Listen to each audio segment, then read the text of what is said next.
JKN, balik lagi di Permen, perbincangan menarik JKN bareng aku, Happy Virus, annyeonghaseyo, pochimida. Nah, di episode kali ini adalah di season kedua, di episode keempat. Dan kali ini kita akan bahas sesuatu yang lagi akan happening dan bombastis, yaitu menghadapi libur Lebaran Idul Fitri dan Hari Raya Nyepi. Nah, kali ini kita sudah kedatangan narasumber yang luar biasa cantiknya, yaitu Dr. Fitri Indayani. Hai dok. Halo Poci. Halo dok, Dr. Fitri ini datang ketiga kalinya ya kita main kesini. Jadi seru banget, kita sudah terlalu percaya banget sama Dr. Fitri. Kita panggil terus di sela-sela kesibukan Dr. Fitri, kita paksa. Nah, ini kesibukan Dr. Fitri ini tidak terkalahkan dengan Dr. Fitri yang juga akan mudik Lebaran. Kira-kira nanti Lebaran mau pulang kemana dok? Saya tanya balik deh. Ya. Jadi karena saya orang lokal ya, yang ini nih, just teman-teman sobat JKN semua tahu ya kalau virus apa sih? Happy Virus. Ya, Happy Virus ini tuh kampungnya bukan di Makassar ya, bukan. Jadi tinggalnya di mana? Di Semarang. Di Semarang. Saya Semarang, betul. Jadi nanti yang bakalan mudik, Poci sebenarnya saya harusnya nanya balik nih ya. Nah, karena saya mau mudik dok, saya akan tanya apa yang ditanya sama sobat JKN di rumah. Ini penting banget. Tenang sobat JKN, tenang. Saya yang wakilin tanya ke Dr. Fitri. Nah dok, kalau misalnya saya waktu perjalanan mudik nih, saya kan udah mau mudik nih. Ternyata saya nanti sakit, ya jangan sampai nanti saya sakit misalnya amit. Bisa nggak sih dok pakai BPJS Kesehatan tuh kalau berobat? Oh bisa dong, bisa ya. Jadi sudah kita pastikan bahwa setiap peserta itu terjamin aksesibilitasnya pada saat libur untuk Hari Raya Nyepi dan libur bersama sampai dengan Hari Raya Idul Fitri. Oke, tahun 2025 ini 2025 ini. Dan berarti boleh ya dok, kalau kita sakit itu boleh ya. Yang penting harus pesertanya aktif. Nah, yang penting dok, apakah kalau misalnya aku ketika mau pulang kampung harus rubah vaskes dulu nih? Atau bisa langsung berobat di sana tanpa harus rubah vaskes? Nah, tidak perlu ya teman-teman sobat JKN semua yang nonton. Jadi saya sampaikan bahwa teman-teman tidak perlu mengubah vaskes. Teman-teman dapat mengakses setiap vaskes yang dilewati pada saat mudik dan membutuhkan pelayanan kesehatan itu di mana saja gitu, walaupun di luar domisili. Nah, nanti akan bisa kontak dengan nakes atau dokter yang ada di FKTP manapun itu, dan walaupun tidak terdaftar di FKTP tersebut sebagai pesertanya. Nah, itu boleh dilayani sampai dengan 3 kali loh dalam sebulan. Tetapi semoga cuma sekali aja sudah cukup gitu ya. Iya dok, karena 3 kali sebulan paling nyampe sebulan saya udah pulang dok. Saya udah dipaksa harus kerja lagi dok. Yes. Nah, ini juga yang harus digarisbawahi sama sobat JKN bahwa 3 kali ya dok, bukan 1 kali ya. 3. Karena biasanya dalam sebulan, kalau kita ke vaskes pasti dibilangnya 1 kali nggak bisa lagi, harus pindah vaskes dulu gitu dok. Berarti vaskesnya itu butuh ini pencerahan. Nah dok, apakah ada aturan yang memang menyatakan bahwa itu maksimal maksimal 3 kali dok? Iya, betul. Jadi memang disampaikan ya kebijakan yang dibuat oleh BPJS Kesehatan bahwa setiap yang dilayani di luar domisilinya ini bisa sampai dengan 3 kali dalam sebulan. Jadi misalnya nih di dalam perjalanan ini itu perjalanan mudik ada beberapa kabupaten ya. 1 kali mungkin lewatnya merasakan gejala atau penyakit gitu ya di jalan, pas lewat kabupaten apa ya, contoh kabupaten Baru gitu ya. Nah di situ ketemu nih dengan ini, kemudian nanti boleh ke mana lagi gitu, kabupatennya berikutnya kembali lagi boleh lagi di sana gitu, dan seterusnya sampai dengan 3 kali di luar tempat terdaftarnya, di luar vaskes pertama terdaftarnya. Nah, ya, ketentuan tentang pelayanan di luar domisili ini itu diatur di dalam Peraturan Presiden 82/2018 pasal 55. Nanti teman-teman bisa cek ya.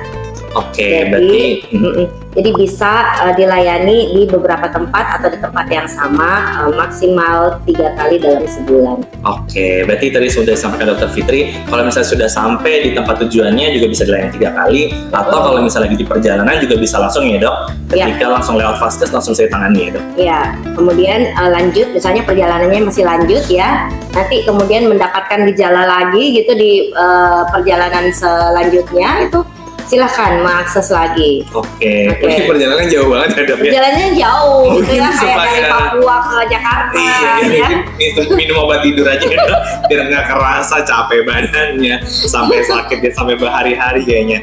Nah dok, ibarat kata nih bagaimana dengan kalau misalnya aku lagi hamil nih dok, tiba-tiba hamil gede nih, tiba-tiba kontraksi nih dok, kayak gitu kan dok, tapi lagi di tengah jalan saking macetnya dok, apa bisa ditangani apalagi sampai bersalin dok? Oke, nah untuk ibu hamil ya itu termasuk dalam kondisi gawat darurat ya. Kalau misalnya terjadi kontraksi, apalagi kalau terjadi perdarahan ya, silahkan. Jadi ibu-ibu hamil ya atau keluarga mungkin ada yang hamil, kemudian dalam perjalanan silahkan singgah ke fasilitas kesehatan tingkat pertama terdekat ataupun instalasi gawat darurat ya. Boleh di instalasi gawat darurat tingkat pertama maupun instalasi gawat darurat di rumah sakit gitu, silahkan. Oke. Itu berarti kalau misalnya tiba-tiba kontraksi tetap bisa ya dok ya, di luar Vaskes terdaftar ya, apalagi kalau misalnya keadaan gawat darurat bisa langsung ke IGD rumah sakit atau IGD FKTP. Nah dok, kalau misalnya nih untuk kaum yang kayak kaum overthinking sampai hipertensi kayak gini nih, kan kita kan mengkonsumsi obat nih dok, obat rutin yang selalu kita konsumsi setiap hari dan tidak bisa putus, atau yang kita dikelompokkan sebagai peserta PRB. Nah kalau misalnya saya sudah siap nih, saya berangkat obat saya masih 15, ternyata waktu saya pulang kampung obat saya habis, apa bisa dok ambil obatnya di kampung aja? Ya bisa. Nah untuk teman-teman yang mengkonsumsi obat secara rutin, sebenarnya ada 2 metode ya. Boleh mengakses dulu Vaskesnya di tempat domisilinya saat ini sebelum berangkat mudik. Nah itu bisa dimajukan 7 hari maksimal sebelum obatnya habis gitu ya. Tetapi kalau sudah di perjalanan pun misalnya habisnya pas sudah di jalan atau di tempat tujuan, itu juga bisa mengakses FKTP terdekat, kemudian mungkin obatnya harus didapatkan dari dokter spesialis.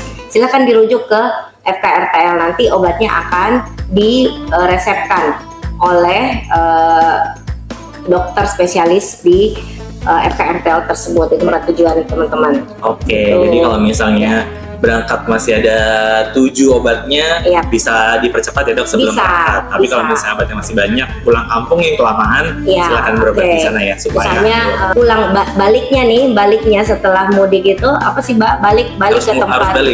Harus baliknya padat, kemudian tidak dapat tiket atau apa dan sebagainya, akhirnya diprediksi obatnya ini tidak akan cukup gitu ya. Boleh teman-teman akses di sana dengan mekanisme seperti yang saya sebutkan tadi ya. Oke. Nah dok, kalau misalnya tadi disampaikan kan dokter Fitri bilang boleh nih berobat di kampung, tapi kalau misalnya ternyata pengobatannya harus ditindak lebih lanjut, apakah bisa dirujuk juga dok? Ya, tentu ya kalau misalnya ternyata teman-teman ini kondisinya itu ya sudah membutuhkan perawatan rawat inap, itu sudah tidak bisa dilakukan pelayanannya di rawat jalan, maka tentu dokter di FKRTL atau di rumah sakit akan membuat menyarankan ya untuk teman-teman dilakukan rawat inap. Nah, boleh akses rawat inap ini sebenarnya ada 2 ya. Boleh dari pasien-pasien yang mengalami kondisi kegawat daruratan yang masuknya ke rumah sakit itu via IGD ya, instalasi gawat darurat. Seperti itu teman-teman, nanti kalau misalnya memang ada indikasi untuk dilanjutkan di rawat inap, maka boleh ya teman-teman, boleh mendapatkan perawatan di rawat inap. Kemudian yang kedua, kalau misalnya berobatnya di rumah sakit, kemudian ternyata dokter menyarankan untuk melakukan tindakan atau dilanjutkan di rawat inap, itu juga silakan ya. Oke, berarti Iya. tetap bisa ya dok dirujuk walaupun bukan di vaskes terdaftarnya ya. Iya. Nah dok, kalau tadi kan dokter Fitri sudah menjelaskan semua tentang pelayanannya. Sekarang yang penting lagi dok, kalau misalnya kita berobat di luar vaskes terdaftar, apakah bayar dok? Karena ada juga laporan-laporan ke kita dari tim ekspedisi ala tim investigasi, katanya kalau misalnya di luar vaskes terdaftar tuh harus bayar biaya administrasinya dok. Betul nggak sih dok? Nah, bagi teman-teman sobat JKN ya, jangan lupa bahwa teman-teman itu tidak diperkenankan untuk dikenai iur biaya pada saat mengakses pelayanan kesehatan. Jadi itu sudah janji ya, baik janji Vaskes dan janji BPJS Kesehatan sendiri gitu. Oke, ini karena penting banget tuh karena biasanya takut bayar karena kan wah Ya. kamu udah vaskes ini nih berarti harus bayar atau enggak kayak gitu dok. Berarti garis bawah ya dok bahwa tidak boleh ya dok. Ya, tidak ada yang bayar. diperkenankan ada iur biaya. Oke, nah sekarang dok mungkin kita simpulkan lagi bahwa tadi dokter Fitri sampaikan ketika kita sakit di FKTP, berarti intinya boleh ya dok dirujuk ke FKTL atau rumah sakit dan tanpa dipungut biaya dok. Yes, betul. Jadi teman-teman begitu ketemu atau mengakses FKTP, tentu yang pertama first kontaknya itu harus ke FKTP dulu ya. Nah setelah dari FKTP, kemudian dokter umum di FKTP menyarankan untuk lanjut dirujuk karena harus ditangani oleh spesialis. Boleh mengakses melalui rawat jalan ya, rawat jalan tingkat lanjutan, dan juga kalau misalnya memang tetap membutuhkan pelayanan rawat inap, maka dokter spesialis tersebut yang tadi diakses di poli rawat jalan rumah sakit itu nanti akan membuat permintaan untuk teman-teman sobat JKN bisa dilakukan dilanjut dirawat inap. Nah bisa juga melalui IGD ya, jadi bisa juga kalau misalnya memang teman-teman mengalami kondisi kegawat daruratan kemudian mengakses IGD di rumah sakit. Nah di rumah sakit juga terlihat parah gitu dan harus dirawat inap, itu tentu adalah kewenangan dari dokter yang ada di FKRTL untuk menentukan apakah teman-teman indikasi untuk lanjut rawat inap ataupun tidak. Oke, mantap dok. Nah itu tadi pertanyaannya sudah tersampaikan semua. Mungkin masih ada sobat-sobat JKN yang mau bertanya, nanti bisa di DM ke sosial media kita atau komen di kolom komentar di bawah. Terakhir dok, Yap. kalau dari dokter apa yang harus disampaikan ke sobat JKN? Apa yang harus dipersiapkan untuk libur lebaran selain uang pecahan kecil-kecil dok? Oke ya, selain pecahan untuk uang baru ya. Uang baru 2015 semakin susah untuk digapai dok. Oke. Nah teman-teman jangan lupa tentu sobat JKN yang ingin melakukan perjalanan keluar daerah dalam rangka mudik untuk libur lebaran, jangan lupa mempersiapkan kebutuhan pribadi ya. Pastikan juga di jalan itu bisa ada makanan yang dipersiapkan, kemudian obat-obatan ya.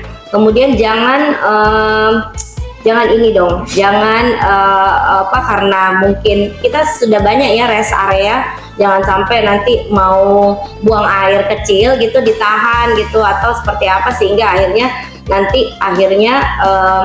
lebih parah nanti pada potensi saat penyakit yang lainnya dok.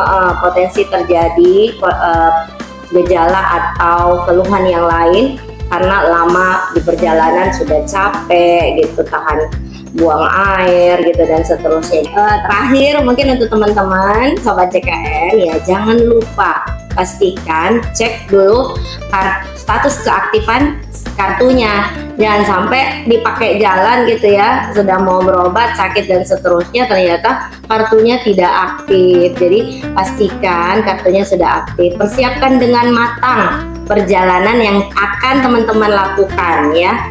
Seperti tadi semuanya harus terencana, bahan apa saja yang dibutuhkan di perjalanan, obat-obatan, kondisi fisiknya, tidurnya cukup dan seterusnya ya, supaya kita semua sehat walafiat. pergi dan pulang, Oke. gitu, seperti itu. Dan berkumpul bersama keluarga ya. Yes, Dok, ya? betul, bisa happy dengan keluarga. Kalau sakit ya tentu saja nanti adanya keluarganya mungkin sedih dan kita tidak bisa menikmati momen-momen dengan keluarga. Oke, mantep Dok. Nah, kalau juga mungkin teman-teman atau sobat JKN yang melakukan perjalanan capek, jangan khawatir, BPJS Kesehatan juga buka posko mudik ya Dok ya. Yes, Di betul. beberapa titik nanti iklannya ada di sini nanti tergantung editor mana. Nah Dok, terakhir Dok, mungkin ada ucapan Hari Idul Fitri kan untuk sobat JKN yang ada di rumah Dok. Oke, jadi teman-teman untuk semua sobat JKN yang nonton podcast ini ya, kami ucapkan minal aidin wal faizin, mohon maaf lahir dan batin untuk teman-teman semua. Semoga kita semua selalu sehat, selalu bahagia. Semoga kita bertemu dengan Idul Fitri di tahun berikutnya. Amin. Oke Dok, kalau gitu sampailah kita di penghujung episode kali ini. Luar biasa ya Dok, semua persiapan terkait libur Lebaran dan Hari Raya Nyepi sudah disampaikan Dr. Fitri. Bagaimana pelayanannya, adakah tentang iurannya dan ketentuan-ketentuannya sudah disampaikan Dr. Fitri semua, termasuk doa-doanya Dr. Fitri. Kalau gitu kita cukup sampai di sini Dok. Untuk teman-teman atau sobat JKN yang di rumah bisa bertanya melalui DM sosial media kita atau komen di kolom komentar di bawah ini. Dan sampai jumpa di episode permen berikutnya. Bye-bye. Bye-bye. Mantap Dok.